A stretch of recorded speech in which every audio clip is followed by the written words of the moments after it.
What's up, guys? I'm Uncle Freedom, coming to you on the glorious and well-deserved day off. I'm getting ready to do a shift change, so I'll actually be going to work at night, so the release dates on these will change, but my attire will definitely be much different because I'm going to be working in the cold. That also means for those of you that are low light fans and have been waiting to see some excellent footage of me shooting low lights, night vision, thermals, that's about to happen because I'm about to go work in the darkest part of the year at night.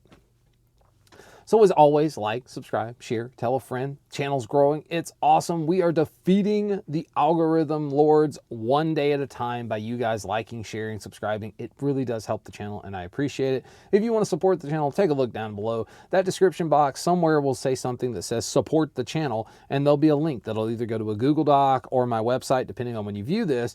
And if you follow any of those links on that page, you get your cool gear, and it helps support the channel, and for that, I thank you. Blue Alpha is the newest affiliate of the channel here. Y'all know I love their belts, man. They're awesome. So somebody asked me like a no BS assessment, and they want to know about my Aimpoint ACRO. Like a real talk from an end user who is over 10,000 rounds at this point on this single firearm. So we're clear YouTube. I'm in a safe area of my home, which I maintenance work on firearms. I even dry fire down here. There's Kevlar paneling right behind the wall back there. So I can do what I need to do down here. But needless to say, nobody's going to get got with an empty firearm, especially on my watch, because everything is clear. The Aimpoint ACRO, right? This is one of those weird controversial topics, right? Because it's a very expensive optic, and a lot of people hate the way it looks because in their brain it's huge. But in reality, haha. Also clear.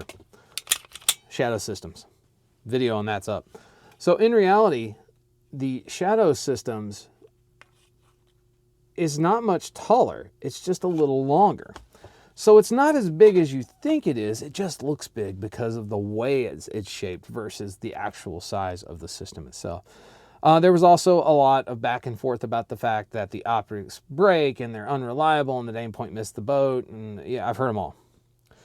What is the ACRO, though? ACRO is pretty simple, man. This is an enclosed emitter pistol red dot with a 3.5 MOA dot, 10 settings, 6 of which are daytime, 4 night vision settings. Water, it's submersible to 115 feet, you know, in case you need to free dive to your gunfight.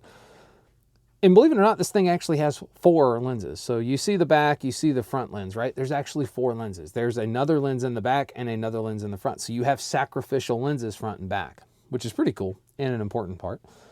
As far as batteries go, this is a massive improvement over the original P-1. So this guy runs on a single 2032 battery with a reported 50,000 hours of battery life on setting 6. I will tell you setting 6 is not really usable if you live in daytime hours.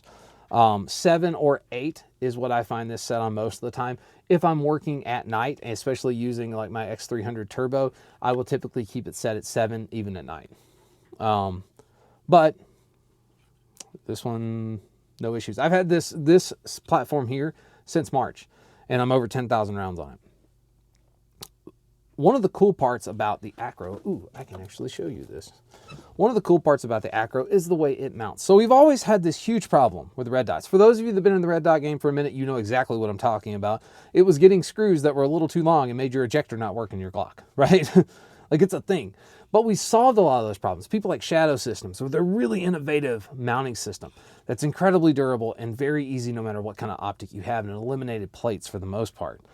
To the Echelon with their movable pins and all the stuff that they did for recoil bosses. To something like the ACRO's footprint. That looks a lot like a Weaver rail and a pick rail had a baby, and that's because it's pretty much what it is.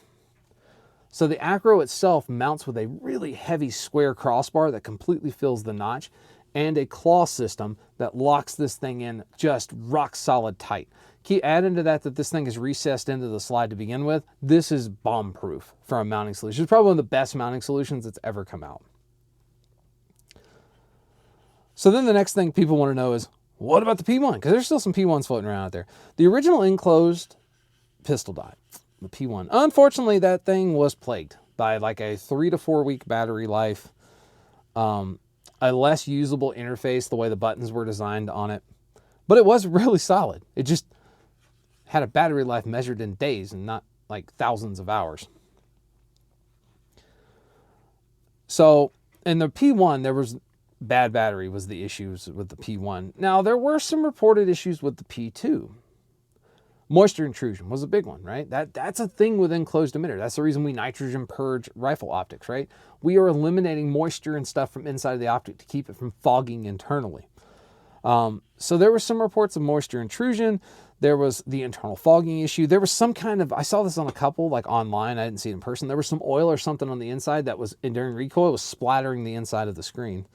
And then there were reported glass failures of like the sacrificial lenses. I don't think I've ever seen anybody break the real lenses, but I've seen the sacrificial lenses online break, and I'll get to one in a second of one I've actually seen. So what issues have I really seen? One of these. I own 3 of these. I own 2 black ones and 1 FDE one.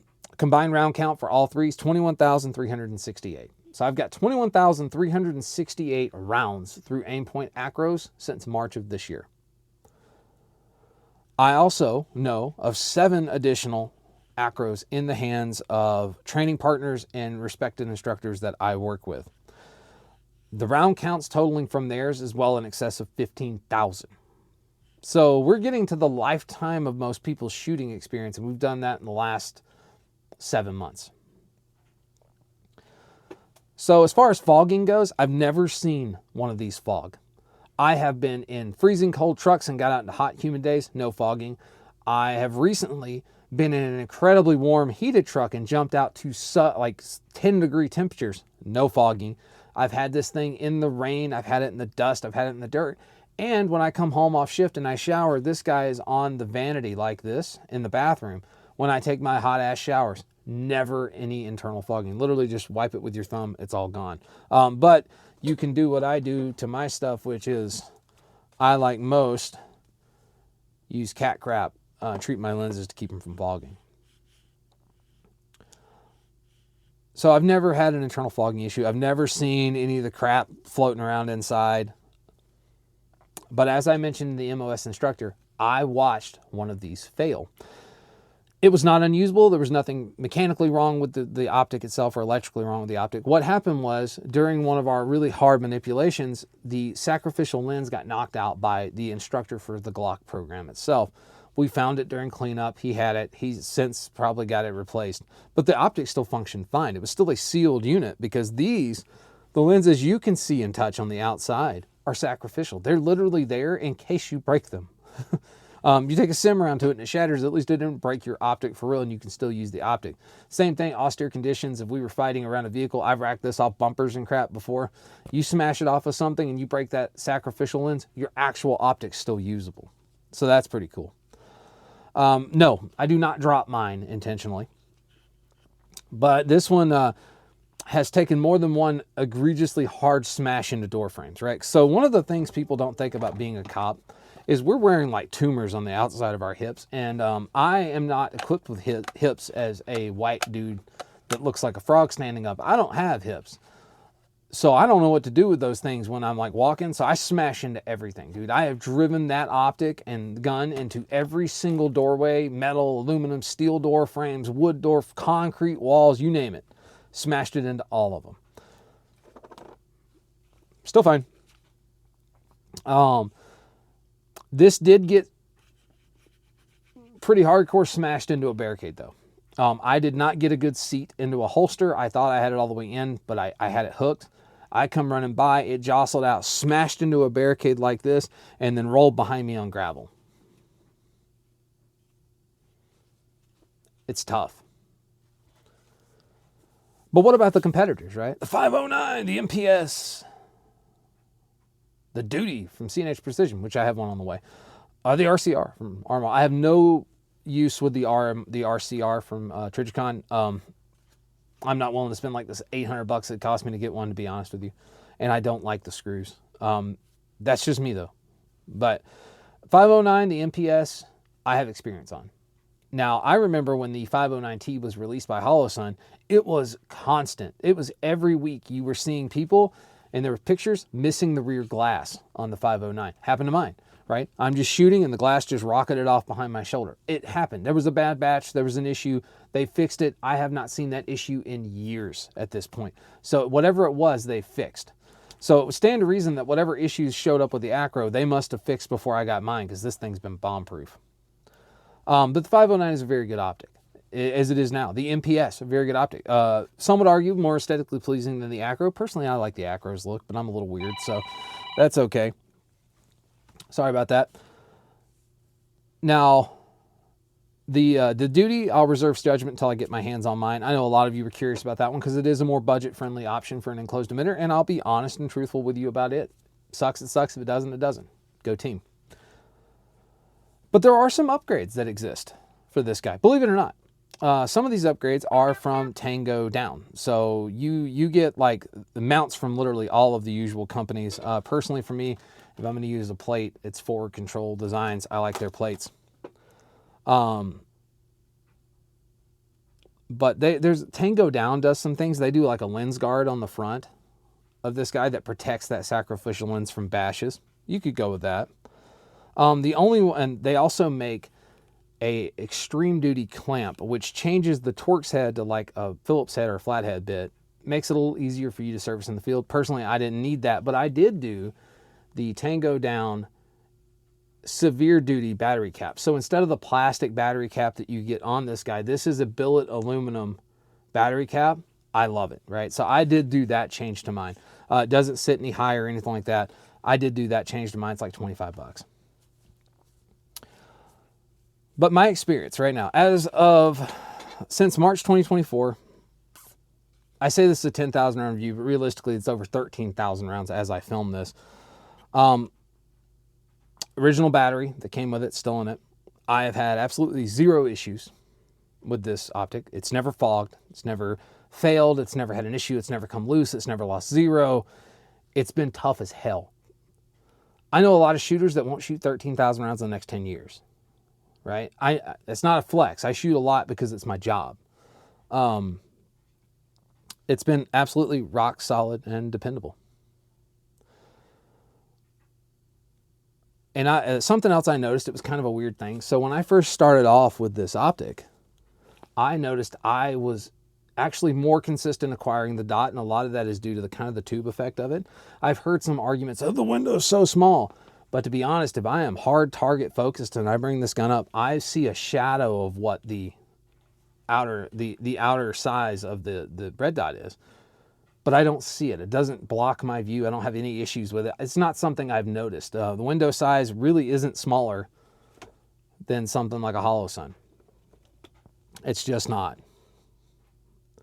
Like I said, the field of view doesn't bother me. The refresh rate on this thing is excellent. You will see that sometimes with more budget optics. In order to increase battery life, they will slow down the refresh rate of that LED. So as you move the gun, it like space phases through time to get to your thing. And it's like this broken dot, like we're drawing with a mouse on an old school computer for those young people that don't understand how cool that was.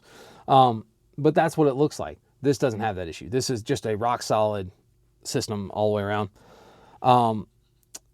There were some issues that existed outside of normal. So one of those issues was with Safariland and some of their holsters. So there was an issue with some of the initial covers right here that it would hang. And actually it would hang so bad that you would go to draw and it would actually stop the gun from drawing. It would hook inside of this and you could not draw it. My sheriff had that issue with his. He just popped this guy off because they usually fly off anyway. But the DSO versions didn't have that. Like I said, this one doesn't have that issue, and they've since made a new rear cap to make this actually better. So that is an issue. The original Rapid Force Duty holster, like the first version of it, there were some fitment issues there as well.